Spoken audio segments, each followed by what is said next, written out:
আল্লাহ তাআলা ইরশাদ করেছেন, ওমান আ'রাদা আন যিকরি, যে ব্যক্তি আমার স্মরণ থেকে নিজেকে দূরে সরিয়ে নেয়, ফাইন্না লাহু মাঈশাতান দাঁকা, তার জন্য রয়েছে অনেক কষ্টকর জিন্দেগি, সংকীর্ণ জিন্দেগি।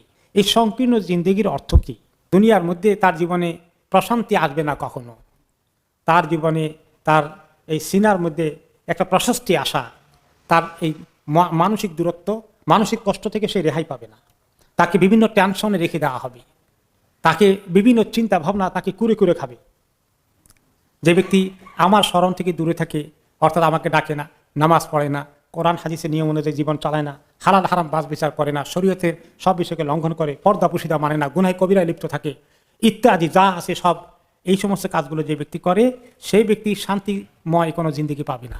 ইমাম ইবনে কাসির বলেন, যদিও বাহ্যিকভাবে সে মনে হয় অনেক নিয়ামতের ভিতরে আছে, তার অনেক টাকা পয়সা আছে, তার বিশাল আরামের গাড়ি আছে, কত বড় বড় প্রাসাদ সম বাড়ি আছে, তার কত চাকর নৌকর তার পেছনে তাকে পাহারা দেওয়ার জন্য কত সিকিউরিটি আছে, এসব দেখা যাবে। তার কত বেশভূষা, কত নামি দামি, সে অনেক বড় লিডার, সে অনেক বড় কিছু, সে অনেক বড় অফিসার, সে অনেক বড় মানে ধনী ইত্যাদি অনেক কিছু হতে পারে। সব বাহ্যিক বিষয়, কিন্তু রুহানি দিক থেকে স্পিরিচুয়ালি মানসিকভাবে আল্লাহ তাআলা তাকে চূড়ান্ত বিপর্যস্ত করে রাখবেন, তার জীবনে শান্তি আসবে না।